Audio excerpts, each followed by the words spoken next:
बात मध्य प्रदेश के रायसेन की करते हैं, जहां मंदिर पर भाईजान के अवैध कब्जे से बवाल मच गया। दरअसल सनातन के खिलाफ साजिश से हिंदू पक्ष इतना भड़क गया कि खुद ही अवैध कब्जे को ध्वस्त कर दिया। शानू मियां ने कई सालों से मंदिर परिसर में अपना कब्जा कर रखा था, लेकिन हिंदुओं ने प्रशासन से कई बार शिकायत की, लेकिन जब प्रशासन ने एक्शन नहीं लिया तो लोगों ने खुद ही इसको जमींदोज कर दिया।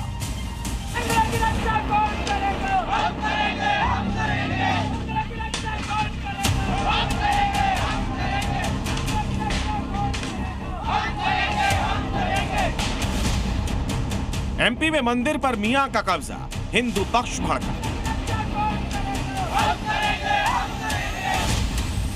महिलाओं में आक्रोश, मियां माफिया का कब्जा जमींदोज। जब वोट लेना होती तो फूल बरसाते, कुछ नहीं करते, हम खुद हमारे न्याय करते। ये तोड़िए मत प्रशासन बोलोगे, वो कुछ नहीं करेंगे, प्रशासन करेंगे। चेहरे पर आक्रोश और ताबड़तोड़ फावड़ा चलाती महिलाएं। ये गुस्सा सनातन के खिलाफ साजिश और मंदिर पर अवैध कब्जे को लेकर, जो आज रायसेन के मंडीदीप इलाके में फूट पड़ा। कोई कुछ नहीं करता, हम खुद करेंगे, अब हम खुद करेंगे। मंदिर को ऐसे बचाएंगे, हम मंदिर को बचाएंगे। कब्जा कर रहा है। अरे कोई कबाड़ी है, उसका नाम भी पता नहीं मुझे। ये फावड़े से क्या कर रहे हैं? खो देंगे, सफाई करेंगे, सफाई। क्या कर रहे हैं? सफाई करेंगे मंदिर की। कैसे? कैसे? फावड़े से। अच्छा। सनातन पर प्रहार हुआ तो पुरुषों के साथ महिलाएं भी बड़ी तादाद में मैदान में उतरी, जिसकी वजह से बुलडोजर की जरूरत नहीं पड़ी। माता के मंदिर पर हुए मियां भाई के अवैध कब्जे से गुस्साए लोगों ने अपने हाथों से ही सब कुछ जमींदोज कर दिया। भाईजान के अवैध कब्जे की एक एक ईंट उखाड़ थी और कुछ ही समय में अवैध साम्राज्य को ध्वस्त कर मंदिर की जमीन को खाली करा लिया गया। नहीं हटाया तो ये जनता का बुलडोजर चल रहा है। ये देख लीजिए, लोग हटाते नजर आ रहे हैं, अतिक्रमण को तोड़ते नजर आ रहे हैं। सानू मियां का कब्जा नहीं चलेगा। ये पलक झपकते, ये देख लीजिए, ये पूरी मंदिर की जमीन को इसने कब्जा लिया था। ये भाई हटा के दम लेंगे, नहीं रुकेंगे जब तक। हमको बैठने की जगह नहीं है, साफ करने। नहीं रुकेंगे। ये तस्वीर आप देखिए, ये जिस तरीके से यहाँ पर कब्जा किया गया है, अब ग्रामीण मंडीदीप के नाराज नजर आ रहे हैं। ये कौन कब्जा कर रहा है? एक कबाड़ी है, कबाड़ी मुसलमान है, मुसलमान। अच्छा, हाँ, ये लोगों की भारी नाराजगी। ये यहाँ पर तस्वीर आप देख लीजिए, ये देख लीजिए, जनता आगे बढ़ती नजर आ रही है। आरोप है कि शानू मियां सालों से प्राचीन खेड़ापति माता मंदिर में अवैध कब्जा किए बैठा था। कट्टरपंथियों ने वहां कबाड़ का गोदाम भी बनाया था। हिंदुओं ने कई बार इसका विरोध किया, लेकिन मियां कब्जा छोड़ने को तैयार नहीं हुआ।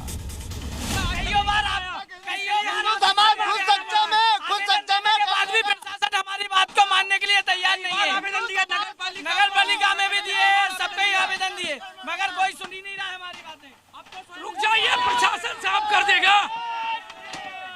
लोगों की भीड़ नाराजगी मंडीदीप में बढ़ती नजर आ रही है। माफिया के कब्जे को हटाते नजर आ रहे हैं।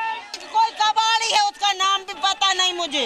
ये फावड़े से क्या कर रहे हैं? खो देंगे, सफाई करेंगे, सफाई। क्या कर रहे हैं? सफाई करेंगे मंदिर की। कैसे? फावड़े से। हिंदू पक्ष ने अवैध कब्जे के खिलाफ प्रशासन से भी शिकायत की। अतिक्रमण हटाने को लेकर 1 साल पहले आवेदन दिया गया था, लेकिन प्रशासन आंख मूंद कर बैठा रहा, जिससे हिंदुओं में आक्रोश इतना बढ़ गया कि उन्होंने खुद भी अवैध कब्जे का हिसाब किताब कर दिया। मंदिरों की रक्षा कौन करेगा? हम करेंगे। मंदिरों की रक्षा कौन करेगा?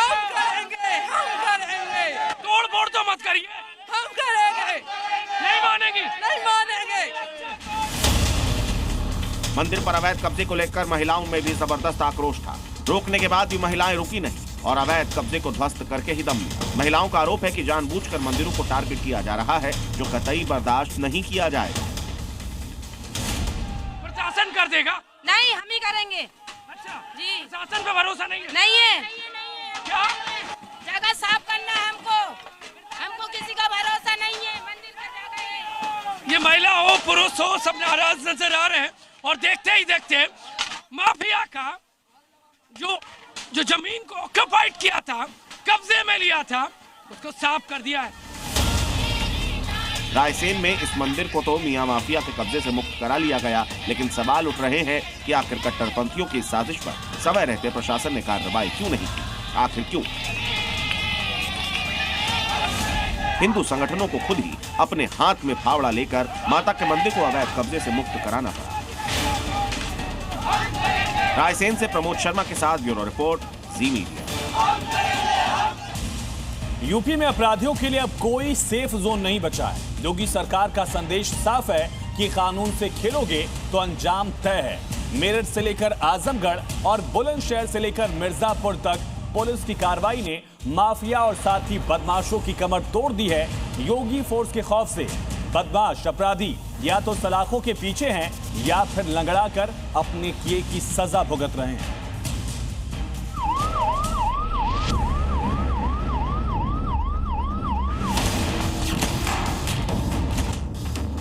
याद करिए 17 के पहले पुलिस पहले भागती थी, पीछे पीछे गुंडे दौड़ाते थे। आज 17 के बाद उल्टा हो गया है। अब गुंडा और माफिया भाग रहा है, पुलिस उसको दौड़ा रही है।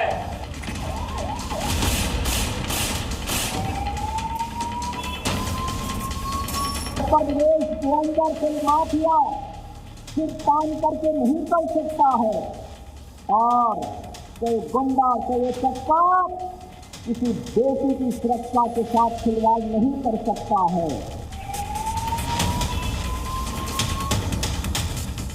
अगर किसी अपराधी और किसी माफिया ने जरूरत की तो इसका इलाज ही सरकार के पास है। उसका उपचार ऐसा उपचार करती है कि आने वाली कई पीढ़ियां अपराध करने से डरेंगी। Message loud and clear, crime करोगे तो फिर लंगड़ा सुर बनना तय। योगी आदित्यनाथ का ये वो संदेश है जिसने यूपी में अपराध की कमर तोड़ दी।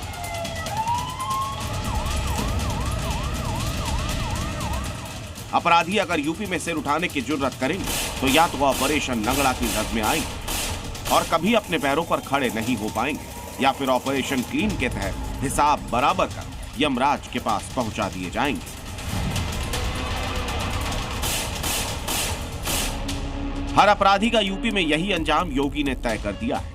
यूपी का हर अपराधी योगी फोर्स का नाम सुनते ही थर थर कांपने लगता है।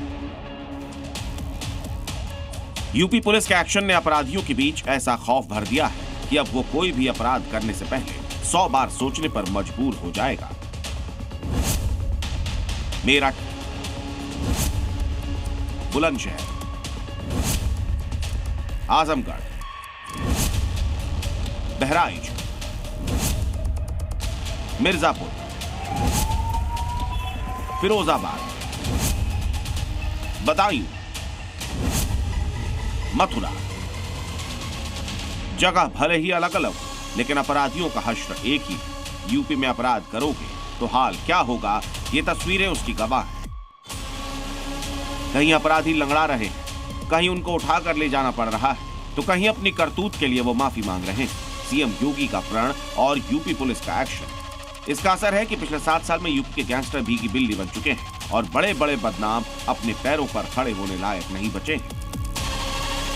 मेरठ में पुलिस और बदमाश के बीच हुई मुठभेड़ में पुलिस को बड़ी कामयाबी मिली है। कुख्यात अपराधी शहजाद पुलिस की जवाबी कार्रवाई में घायल होकर गिरफ्तार हुआ।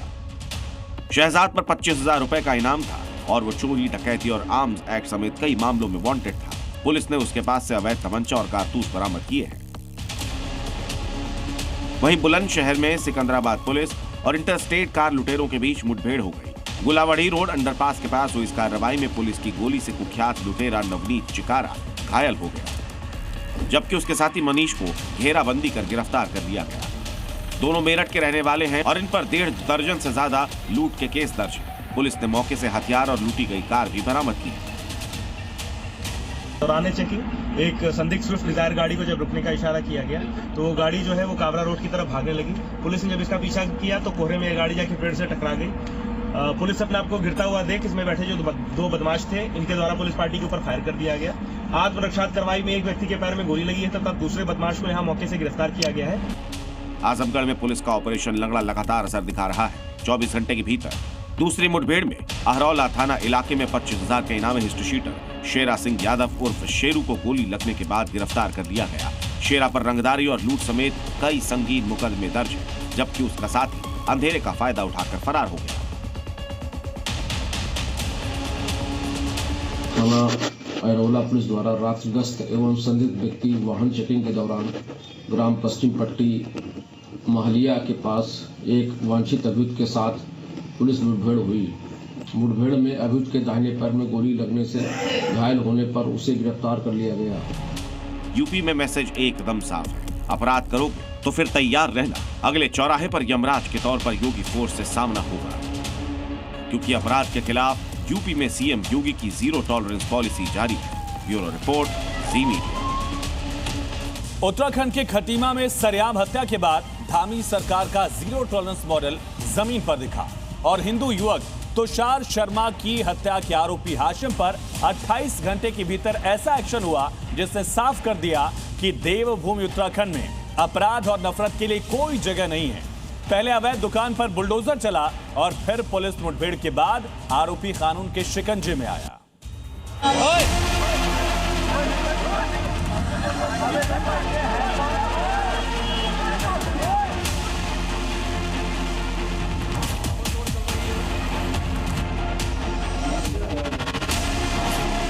पहले बुलडोजर फिर एनकाउंटर, खटीमा के खलनायक पर एक्शन। 28 घंटे में हाशिम का हिसाब। मैसेज बिल्कुल साफ है, देवभूमि उत्तराखंड में अपराध की कमर तोड़ने के लिए अब सख्त एक्शन तय। खटीमा में हिंदू युवक तुषार शर्मा की सरेआम चाकू से गोद कर हत्या करने वाले आरोपी हाशिम का धामी सरकार ने महज 28 घंटे में इलाज कर दिया। पहले बुलडोजर चला, फिर हाफ एनकाउंटर के बाद कानून के शिकंजे में हाशिम भी आया। और जब हाशिम को पुलिस ने दबोचा तो उसकी सारी अकड़ निकल चुकी थी। लंगड़ा बनकर अस्पताल के बेड पर लेटा था, हाथ जोड़कर अपने गुनाहों की धामी फोर्स से माफी मांग रहा था। कितने आरोपी हैं जो आपने नामजद किए हैं सर?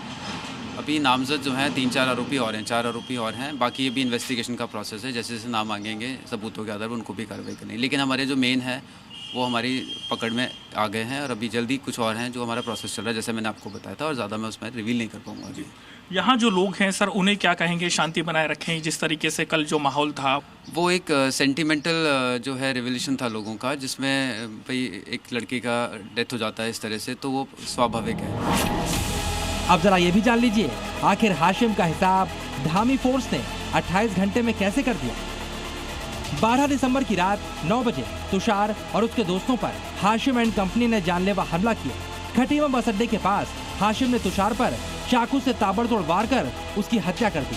घटना से गुस्साए हिंदू संगठनों और व्यापार मंडल ने बाजार बंद कराकर आरोपियों की गिरफ्तारी के लिए प्रदर्शन किया, जिसके बाद मामले में हाशिम, शहबाज, समीर, बुफरान, पप्पू और एक अन्य के खिलाफ मुकदमा दर्ज हुआ।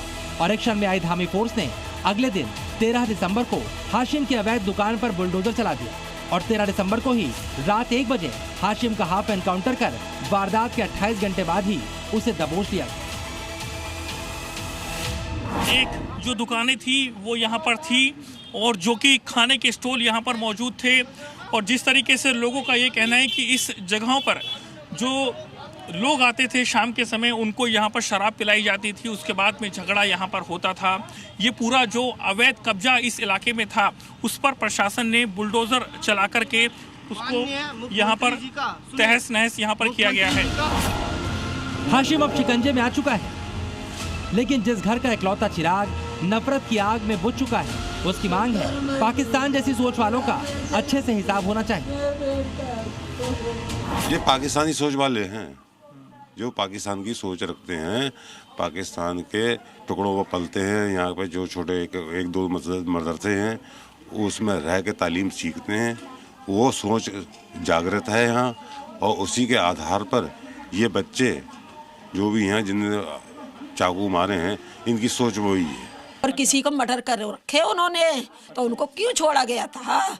आए दिन मर्डर हो रहे हैं। अब मेरे बच्चे के साथ निर्दोष था, ड्यूटी गया था मेरा बच्चा 9 बजे, 8:30 बजे लाला ने फ़ोन करा कि लाला 8:30 बजे 9 बजे मार दिया गया। क्या कसूर था? मैं पूछना चाहती हूँ कि मेरे बेटे क्या कसूर? पुलिस क्यों नहीं थी? कहाँ बच्चा क्यों नहीं बचाया गया? उनका फोन खराब था, फोन खराब था। पता नहीं कैसे क्या दोस्तों ने दुकान से लिया, उनको दुकान से ही ले गए, समझ में नहीं। हालांकि खटीमा में अभी तनाव का माहौल है, लेकिन धामी फोर्स ने चाक चौबंद इंतजाम किए हैं। पुलिस फोर्स जो है उसको यहाँ पर तैनात किया गया है। आप देख सकते हैं कि यहाँ पर जो पुलिस का डिप्लॉयमेंट है, और इसी के साथ ऐसे ही अलग अलग जगहों पर पुलिस की डिप्लॉयमेंट जो है वो की गई है। जो भी सेंसिटिव एरिया है इस इलाके में, वहाँ पर उनको तैनात किया जा रहा है, ताकि सब कुछ जो है यहाँ पर शांतिपूर्वक बना रहे। यानी संदेश एकदम साफ है, देवभूमि में अपराध करने वाला हो या नफरत फैलाने वाला, कानून से कोई नहीं बचेगा। हर वारदात का जवाब होगा और पूरा हिसाब होगा। खटीमा से नीरज गौड़ के साथ ब्यूरो रिपोर्ट, जी मीडिया। और भले ही हाशिम धामी फोर्स के शिकंजे में आ चुका है, लेकिन अब तक की जांच में खुलासा हुआ कि हाशिम एंड कंपनी की सोच कट्टरपंथी थी। दरअसल हाशिम की ब्रेन मैपिंग को समझिए। हाशिम एंड कंपनी का कट्टरपंथी सोच कैसे एक्सपोज हुआ, ये समझिए। इंस्टाग्राम पर कातिल बॉय के नाम से इसने अकाउंट बना रखा था। सोचिए, हत्या के बाद इंस्टा अकाउंट का नाम भी इसने बदल लिया और कातिल बॉय की जगह सिस्टम कर दिया गया। इस पेज पर भौकाली वाले ही पोस्ट किए जाते थे। कातिल बॉय के कुछ वीडियोस में चाकू भी नजर आ रहा है। हाशिम ने चाकू से ही तुषार की जान ली और उसके बाद उसके कुछ दोस्तों को भी घायल किया। आगे बढ़ते बात करते हैं उत्तर प्रदेश की। लखनऊ के नदवा दारुल उलूम से जुड़े एक मामले ने सुरक्षा एजेंसियों की चिंता बढ़ा दी है।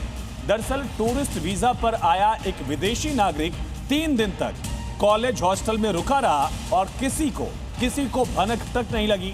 अब योगी फोर्स ने इस लापरवाही को गंभीर माना और नदवा प्रशासन पर सख्त एक्शन की शुरुआत कर दी है। लेकिन आखिर फिलीपींस से लखनऊ तक क्या था ये नदवा प्लान और किसकी शय पर नियम तोड़े गए? ग्राउंड से पूरी रिपोर्ट देखिए।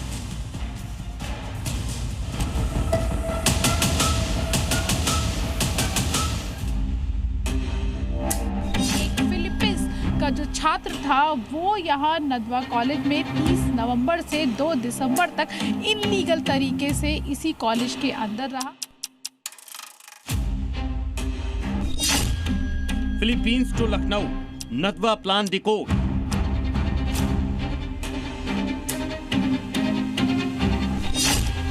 योगी फोर्स ने ठान लिया, नदवा पर एक्शन तय है।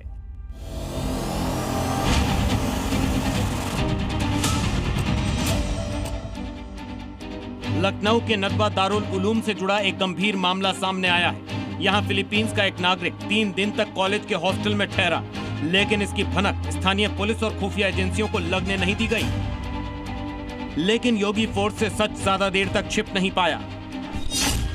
पुलिस जांच में सामने आया है कि इस विदेशी नागरिक का नाम मोहम्मद एरिन है, जो टूरिस्ट वीजा पर भारत आया था और नदवा दारुल उलूम के छात्रावास में रुका। इस दौरान लखनऊ में ऐतिहासिक स्थानों और गलियों में घूमता रहा, वहां की तस्वीरें ली।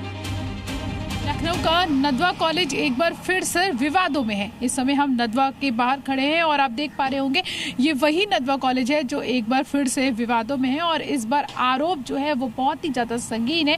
आरोप ये है कि इस बार एक फिलीपींस का जो छात्र था वो यहाँ नदवा कॉलेज में 30 नवंबर से 2 दिसंबर तक इनलीगल तरीके से इसी कॉलेज के अंदर रहा। उसका कोई दोस्त जो है वो यहाँ पर नदवा कॉलेज में पढ़ता था, उसके साथ वो उससे मिलने आया था और उसके बाद उसकी जो जानकारी है वो पुलिस महकमे को नहीं दी गई। लेकिन सबसे चौंकाने वाली बात यह है कि नदवा प्रशासन को पहले ही साफ निर्देश दिए जा चुके थे कि किसी भी विदेशी नागरिक के आने और ठहरने की जानकारी स्थानीय पुलिस को देना अनिवार्य है। इसके बावजूद नियमों को नजरअंदाज किया गया।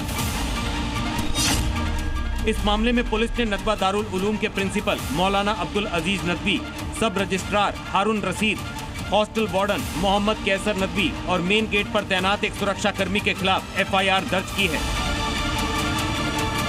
जांच में यह भी सामने आया है कि मोहम्मद एरिन फिलीपींस के ही एक छात्र से मिलने लखनऊ आया था और इस दौरान वो तबलीगी जमात से जुड़ी गतिविधियों में भी शामिल हुआ था। जो छात्र हैं जो बाहर से आए हुए हैं, कितने छात्र होंगे लगभग जो बाहर ही यहाँ पे पढ़ते हैं? यहाँ पे इंटरनेशनल छात्र हैं, सब जगह के हैं। कुल मिला के कम से कम 5000 छात्र तो होंगे। 5000। कुल कितने छात्र हैं यहाँ पर? कुल यहाँ पे करीब होंगे 15000 छात्र होंगे, जिसमें से बाहर के 5000 छात्र हैं लगभग। कौन कौन से देशों से यहाँ पर आके छात्र जो हैं वो यहाँ पे रह रहे हैं? कई देशों के होंगे, इंडोनेशिया के हैं, जैसे मलेशिया के हैं जी। फिलीपींस के भी हैं? ये फिलीपींस के, इंडोनेशिया मलेशिया के दादा। नियम के मुताबिक विदेश से आया कोई भी नागरिक अगर कहीं होटल या दूसरी जगह पर रुकता है तो इसकी जानकारी प्रशासन को देनी होती है। जरूरी दस्तावेज जमा कराने होते हैं, लेकिन इस मामले में पूरी तरह से नियमों को नजरअंदाज किया गया, जिस पर योगी फोर्स ने कड़ा एक्शन लेते हुए पूरे मामले की गहन जांच शुरू कर दी है, जिससे लखनऊ में जमात का फिलीपींस टू लखनऊ के नदवा प्लान का सच भी पूरी तरह से सामने आ जाएगा। जी मीडिया के लिए लखनऊ से प्रीति श्रीवास्तव की रिपोर्ट। बात योगी सरकार के एक्शन से भड़के एआईएमआईएम के चीफ असदुद्दीन ओवैसी की, जिन्होंने 6 दिसंबर को बाबरी विध्वंस पर सोशल मीडिया पर विवादित पोस्ट करने वाली मेरठ की डॉक्टर शिबा पर हुई कार्रवाई पर सवाल उठा दिए हैं और इसके बाद मामले पर सियासत भी तेज हो गई। ये रिपोर्ट देखिए। 6 दिसंबर को बाबरी विध्वंस पर सोशल मीडिया पर विवादित पोस्ट करने के आरोपी मेरठ की डॉक्टर शिबा खान को गिरफ्तार किया गया। इससे भाईजान भड़क गए। यूपी में किसी भी तरह से माहौल खराब नहीं होने दिया जाएगा।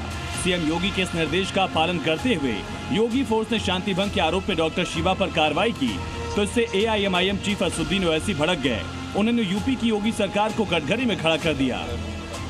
मुझे अफसोस इस बात का है कि हमारी एक बहन बेटी उत्तर प्रदेश में एक डॉक्टर हैं, उसने मेरी एक तकरीर जिसमें मैंने कहा था कि 6 दिसंबर एक सियाह दिन है, उसको अपने फेसबुक पर अपलोड किया, तो योगी की जालिम सरकार ने उस बच्ची पर केस बुक कर दिया। मैं उस बच्ची से कहना चाह रहा हूं, अल्लाह ने कुरान में फरमा दिया कि गम मत करो, अल्लाह तुम्हारे साथ है, अल्लाह हमारे साथ है, तुम्हारा जुल्म वक्तिया है, तुम खत्म हो जाओगे, हम जिंदा रहेंगे इंशाअल्लाह ताला। चलिए अब आपको बताते हैं कि कौन है डॉक्टर शिबा खान, जिसके समर्थन में ओवैसी उतर आए। मेरठ के मवाना की रहने वाली है डॉक्टर शिबा खान। शिबा के पास बीएमएस की डिग्री है। 6 दिसंबर को बाबरी विध्वंस पर सोशल मीडिया पर विवादित पोस्ट करने का आरोप। स्क्रीन पर ब्लैक फ्राइडे लिखा था। पोस्ट वायरल होने के बाद यूपी पुलिस ने एक्शन लिया। मामला दर्ज कर आरोपी डॉक्टर शिबा खान को पूछताछ के लिए थाने बुलाया गया और शांति भंग में चालान किया गया। इसके बाद एसडीएम कोर्ट से शिबा को जमानत मिली। ओवैसी ने कार्रवाई पर सवाल उठाए तो मामले पर सियासत भी तेज हो गई। मौजूदा उत्तर प्रदेश की सरकार अत्याचार के लिए जानी जाएगी। जब भी इतिहास के पन्ने पलटे जाएंगे तो ये सरकार सिर्फ और सिर्फ अत्याचार के लिए जानी जाएगी। समाजवादी पार्टी सभी का विकास करना चाहती है, सभी के हक अधिकारों की रक्षा करना चाहती है, लेकिन मौजूदा सत्ता सिर्फ लोगों को निशाना बनाकर अपनी राजनीतिक रोटियां सेकना चाहती है और सत्ता पर काबिज बने रहने के लिए इस तरह के काम लगातार करती है। मामले पर भले ही सियासत तेज हो रही हो, लेकिन योगी का संदेश साफ है, जो भी माहौल बिगाड़ेगा उस पर कार्रवाई होकर रहेगी। ब्यूरो रिपोर्ट, जी मीडिया। वहीं यूपी बीजेपी को नया अध्यक्ष मिल चुका है। संगठन की कमान अब पंकज चौधरी के हाथ में है। केंद्र से प्रदेश की राजनीति में वापसी कर पंकज चौधरी ने ये साफ कर दिया कि मिशन 2027 अब फुल एक्शन मोड में है। योगी सरकार और बीजेपी संगठन की ये नई जोड़ी किस तरह चुनावी मैदान में उतरने वाली है, आने वाले दिनों में यूपी की सियासत का पूरा खेल इसी तालमेल पर टिका होगा। भाई पंकज चौधरी जी भारतीय जनता पार्टी उत्तर प्रदेश के नवनिर्वाचित प्रदेश अध्यक्ष के रूप में घोषित करते हुए बहुत प्रसन्नता हो रही है।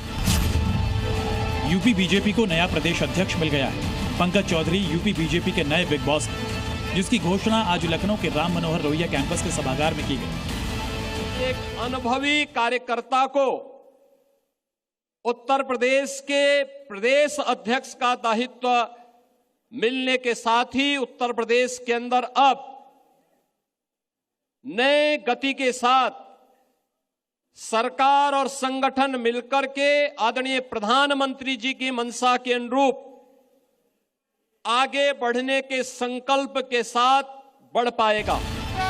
पंकज चौधरी के प्रदेश अध्यक्ष बनते ही यूपी की सियासत का पावर सेंटर अब गोरखपुर बन गया है। केंद्रीय राजनीति से प्रदेश की सियासत में लौटे पंकज चौधरी की ताजपोशी ने बीजेपी के भीतर पूर्वांचल के कद को और मजबूत कर दिया। ये महज एक संगठनात्मक बदलाव नहीं, बल्कि यूपी बीजेपी की सियासी दिशा का साफ संकेत है। खासतौर पर गोरखपुर की बात करें तो आज बीजेपी की राजनीति में दो सबसे बड़े चेहरे वहीं से आते हैं। एक तरफ योगी आदित्यनाथ जिनके हाथ में यूपी सरकार की कमान है, तो दूसरी तरफ पंकज चौधरी जिनके पास अब यूपी बीजेपी संगठन की पूरी जिम्मेदारी है। अब देखिए, जिम्मेदारी आएगी तो निश्चित तौर से हम लोग भारतीय जनता पार्टी के कार्यकर्ता हैं, जो भी जिम्मेदारी छोटी हो या बड़ी हो मिलती है उसको हम लोग निभाने का पूरा ठीक ढंग से निभाने का प्रयास करते हैं। लेकिन पंकज चौधरी के सामने चुनौतियां बड़ी हैं। मिशन 2027 के लिए पार्टी को और मजबूत करना और जीत के लिए अजय प्लान तैयार करना, सरकार और संगठन के बीच कोऑर्डिनेशन और कम्युनिकेशन सुनिश्चित करना, पश्चिमी उत्तर प्रदेश से संतुलन बनाए रखना चुनौतीपूर्ण होगा, खासकर राष्ट्रीय लोकदल के बढ़ते प्रभाव को देखते हुए जो एनडीए का सहयोगी दल है और जाट बेल्ट में प्रभावशाली है। 2027 के यूपी विधानसभा चुनाव चौधरी के नेतृत्व की परीक्षा लेंगे। वहीं उन्हें 2026 के पंचायत चुनावों में पार्टी की जीत सुनिश्चित करने के लिए बीजेपी कार्यकर्ताओं को एकजुट रखना भी होगा। पंकज चौधरी कुर्मी समाज से आते हैं, जिसे पीडीए का कार्ड भी माना जा रहा है, लेकिन कुर्मी समाज को बीजेपी के लिए एकजुट करना उनकी बड़ी चुनौती होगी। सही समय पे मिला है, बिल्कुल सही समय पे मिला है। पार्टी ने जो चयन किया है उससे पार्टी को फायदा होने वाला है? बिल्कुल फायदा होने वाला है। 2027 का जो चुनाव आने वाला है उसमें पार्टी को पूरा फायदा मिलेगा। हम तो तब भी तैयार थे जब मंत्री पद के लिए पापा आगे आए थे, तब भी हम लोगों ने पूरा सपोर्ट किया है। जब 2024 का हमारा लोकसभा का चुनाव रहा है तब हमारे पूरे परिवार ने सहयोग दिया है, और आने वाले समय में 2027 के लिए भी फॉर श्योर हो तो हम देने ही वाले हैं। जब यूपी में बीजेपी का सारथी तय हो गया है तो फिर मिशन 2027 को लेकर बीजेपी का एक्शन मोड भी आना तय है, और उसके लिए बीजेपी अभी से यूपी में जमीनी स्तर पर खुद को मजबूत करने में जुट गई है ताकि योगी यूपी में जीत की हैट्रिक लगा सके। लखनऊ से विशाल रघुवंशी के साथ ब्यूरो रिपोर्ट, जी मीडिया। और अब खबर उत्तराखंड के उधम सिंह नगर से, जहां एक प्राइवेट स्कूल में हिंदू बच्चों को कलमा पढ़ाए जाने पर बवाल मचा। दरअसल आरोप है कि मुस्लिम बहुल इलाके में मौजूद स्कूल में बच्चों को पिछले 1 साल से प्रार्थना सभा के दौरान कलमा पढ़ाया जा रहा था, और इसकी जानकारी जब हिंदू संगठनों को हुई तो उन्होंने स्कूल के खिलाफ बाकायदा शिकायत दी, कार्रवाई की मांग की, और आखिरकार शिक्षा विभाग ने स्कूल को नोटिस जारी कर दिया है।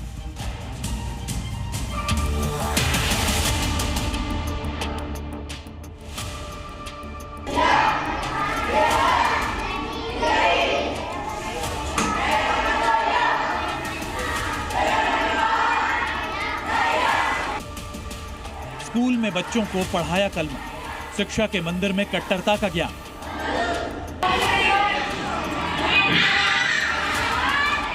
ये तस्वीरें उत्तराखंड के उधम सिंह नगर के एक प्राइवेट स्कूल की है, जहां बच्चों को मदरसे वाली ट्रेनिंग दी जा रही थी। असेंबली के वक्त जमीन पर बैठे ये बच्चे वहां कलमा पढ़ रहे थे। हिंदू बच्चों को कट्टरता का पाठ पढ़ाया जा रहा था,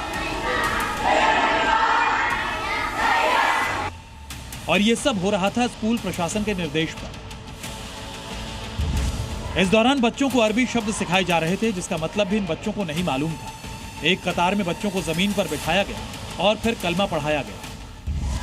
हिंदू संगठनों को जब इस बात की जानकारी हुई तो उन्होंने इसका वीडियो बनाया और कड़ा एतराज जताते हुए स्कूल प्रशासन पर कड़ी कार्रवाई की मांग की, जिसके बाद स्कूल के प्रिंसिपल अपनी सफाई में जानकारी का अभाव होने की दलील देते नजर आए। इससे हमें कहीं नहीं लगा कि ये उचित है, क्योंकि विद्यालय हमारा कोई भी हो, चाहे वो राजकीय विद्यालय हो, चाहे वो इस प्रकार का मान्यता प्राप्त निजी विद्यालय हो, ये हमारे रूल्स के अंदर गवर्न होते हैं। जो हमारी नेशनल एजुकेशन पॉलिसी है, जो हमारा आरटीई है, उसके तहत गवर्न होते हैं। अब ऐसे में सवाल उठता है कि जिसे स्कूल चलाने की जानकारी नहीं, वो प्रिंसिपल के पद पर कैसे है?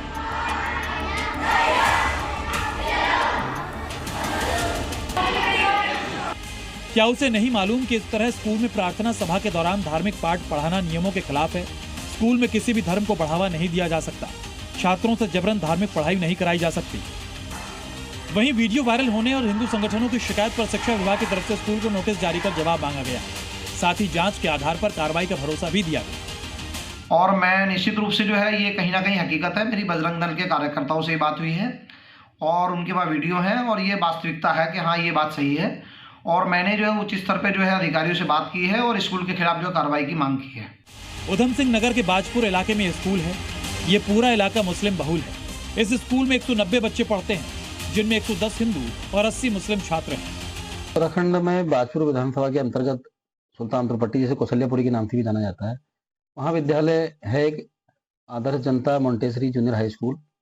वहाँ की एक वीडियो वायरल हो रही है जो पिछले सप्ताह की है। बहुत सारे युवा साथियों ने, बहुत सारे अभिभावकों ने हमें भेजा है और उसमें जो बच्चे हैं जो वहाँ अध्ययनरत हैं वो कलमा पढ़ते हुए दिखाई दे रहे हैं उस वीडियो में, और जो इस्लामिक पूजा पद्धति उसका अनुसरण करते हुए दिखाई दे रहे हैं।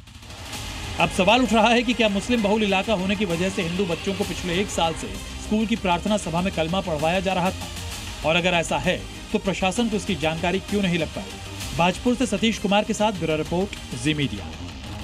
और अब बात नकली दवा गैंग पर स्ट्राइक की जो लोगों की जान से खिलवाड़ कर रहा था। दिल्ली पुलिस ने गाजियाबाद में नकली दवा कंपनी का भंडाफोड़ किया और यहां पर बड़ी कंपनियों के नाम पर स्किन की नकली दवा बनाई जाती थी। छापेमारी में भारी मात्रा में दवा और रैपर दोनों बरामद हुए। साथ ही पुलिस ने मौके से 2 आरोपियों को हिरासत में भी लिया।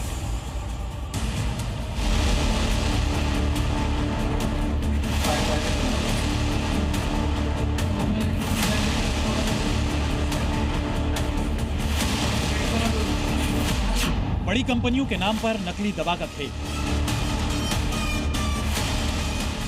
गाजियाबाद में सेहत की दुकानों पर स्ट्राइक।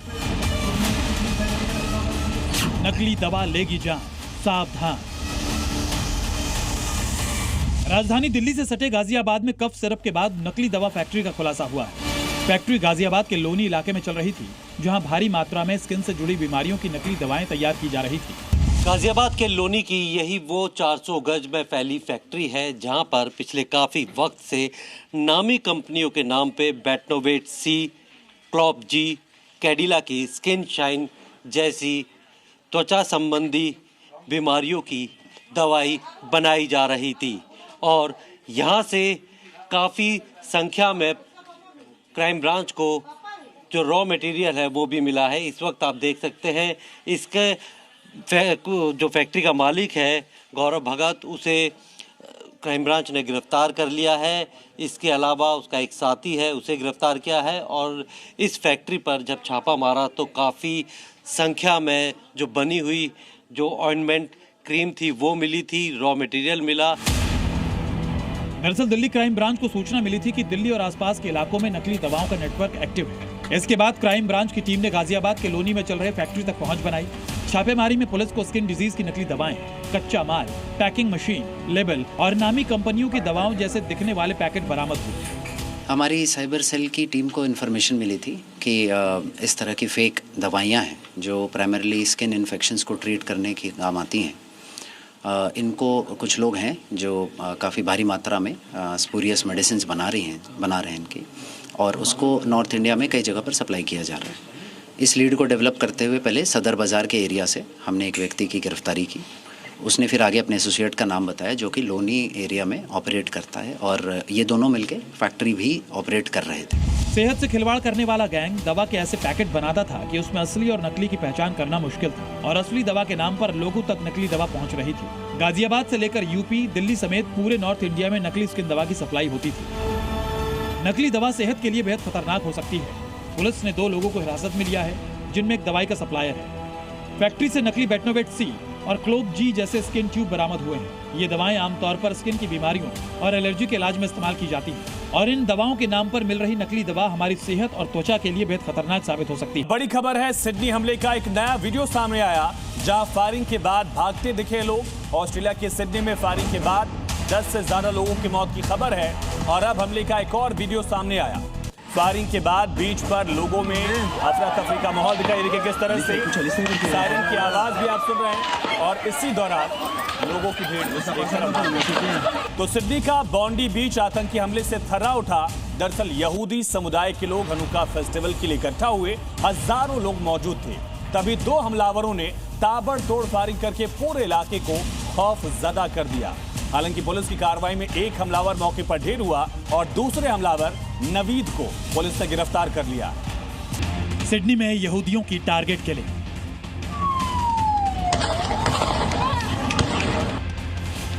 हनुक्का फेस्टिवल में शूट आउट।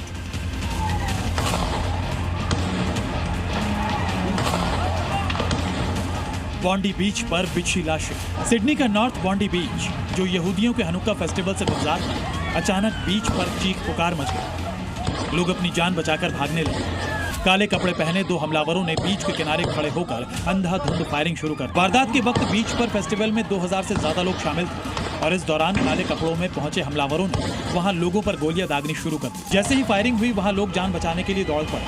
हर तरफ अफरा तफरी और दहशत का माहौल दिखा। कोई कुछ समझ पाता उससे पहले ही इस हमले में बॉन्डी बीच पर लाशों का ढेर लगा। कई लोग गंभीर रूप से घायल हो गए। इस हमले में मरने वालों की तादाद और भी बढ़ सकती थी, लेकिन एक शख्स ने बहादुरी दिखाते हुए एक हमलावर से उसका राइफल छीन लिया। फायरिंग के बीच वो धीरे धीरे हमलावर के करीब पहुंचता है और अचानक उस पर झपट्टा मारकर राइफल छीन लेता है। अचानक हमले से हमलावर घबरा जाता है और इसी बीच राइफल छीनने वाले शख्स ने उस पर फायरिंग की, जिससे हमलावर वहां से भाग निकला। इस शख्स की दिलेरी ने कई लोगों की जान बचाई। इस हमले की खबर मिलते ही पुलिस मौके पर पहुंची, जहां हुई मुठभेड़ में एक हमलावर की मौत हो गई, जबकि दूसरे को गंभीर हालत में पकड़ लिया गया। पुलिस ने घटना का ड्रोन फुटेज भी शेयर किया है, जिसमें एक हमलावर गोली लगने के बाद जमीन पर पड़ा दिख रहा है। वहीं दूसरा हमलावर थोड़ी देर बाद गोली लगने के बाद गिर जाता है। पकड़ा गया एक हमलावर 24 साल का नवीद अकरम बताया गया। पुलिस ने उसका ड्राइविंग लाइसेंस बरामद किया, जिससे उसकी पहचान हुई। घटना पर ऑस्ट्रेलिया के प्रधानमंत्री एंथनी अल्बनीज ने गहरा दुख जताते हुए हमले की कड़ी निंदा की। साथ ही पुलिस की तरफ से इसे एक आतंकी हमला करार दिया गया। पुलिस ने बताया है कि घटनास्थल के आसपास कुछ संदिग्ध वस्तुएं मिली हैं। अधिकारी इनकी जांच कर रहे हैं। एहतियात के तौर पर इलाके में एक्सक्लूजन जोन लागू किया गया है। सिडनी के अलग अलग अस्पतालों में अब तक 16 मरीजों को भर्ती कराया गया है। इसके अलावा कई लोगों का इलाज अभी मौके पर ही चल रहा है। घायलों में एक बच्चा भी शामिल है, जिसके हाथ में चोट लगी है। एक 62 साल की महिला के पैर में चोट आई है। वहीं एक व्यक्ति के सर को गोली छूकर निकल गई। जानकारी के मुताबिक बॉन्डी बीच पर हुई गोलीबारी की घटना के बाद मेलबर्न में आयोजित होने वाला हनुक्का फेस्टिवल रद्द कर दिया गया। वहीं सिडनी में सुरक्षा हालात को देखते हुए यहूदी बोर्ड ऑफ डेप्यूटीज ने यहूदी समुदाय के लोगों से घरों में ही रहने की अपील की है। बोर्ड ने अगले आदेश तक सभी कार्यक्रमों और सामुदायिक संस्थानों को बंद कर दिया है। ब्यूरो रिपोर्ट, जी मीडिया। कनाडा के एडमोंटन शहर में पंजाब के 2 छात्रों की गोली मारकर हत्या कर दी गई। दरअसल जालंधर के रहने वाले गुरदीप और रणवीर की मौके पर ही मौत हो गई।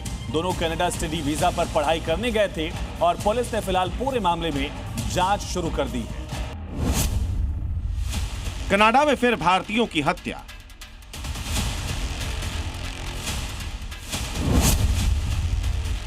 एडमोंटन में 2 पंजाबी छात्रों की हत्या।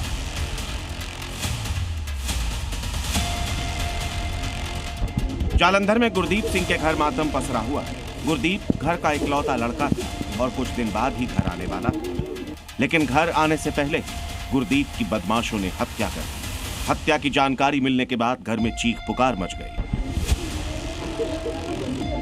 वर्क परमिट ਤੇ ਜਾਣਾ ਸੀਗਾ, ਕੋਈ ਦੋਸਤ ਦੀ ਕੋਈ ਜਨਮ ਦਿਨ ਦੀ ਪਾਰਟੀ ਤੇ ਜਾ ਰਹੇ ਸੀ। 4-5 ਜਣੇ ਇਕੱਠੇ ਹੋ ਕੇ ਸਾਰੇ ਜਣੇ ਗੱਡੀ 'ਚ ਬੈਠਣ ਲੱਗੇ ਤਾਂ ਕਿਸੇ ਨੇ ਕੋਈ ਅਣਪਛਾਤੇ ਨੇ ਗੋਲੀਆਂ ਚਲਾਤੀਆਂ ਤੇ 2 ਜਣਿਆਂ ਦੀ ਉੱਥੇ ਮੌਕੇ ਦੀ ਡੈਥ हो गई है। खबर अमेरिका से है, जहां एक बार फिर से ताबड़तोड़ फायरिंग ने पूरे शहर को दहला दिया। ब्राउन यूनिवर्सिटी कैंपस में फायरिंग की वजह से 2 लोगों की मौत हो गई, 8 लोग घायल हुए हैं और घायलों का अस्पताल में इलाज जारी है। हमला करने वाला संदिग्ध अभी तक फरार बताया गया। FBI की टीम पूरे मामले में जांच पड़ताल कर रही है। डोनाल्ड ट्रंप का भी रिएक्शन सामने आया। अमेरिका में ताबड़तोड़ फायरिंग। अमेरिका में गन कल्चर मतलब मौत की आहट। यह अमेरिका के प्रतिष्ठित ब्राउन यूनिवर्सिटी का कैंपस है, जहां पुलिस वाले उस आरोपी को पकड़ने के लिए घेराबंदी कर रहे हैं, जिसने ताबड़तोड़ फायरिंग कर 2 लोगों की जान ले ली और 8 लोगों को घायल कर दिया। खबरें लगातार जारी हैं, देखते रहिए जी।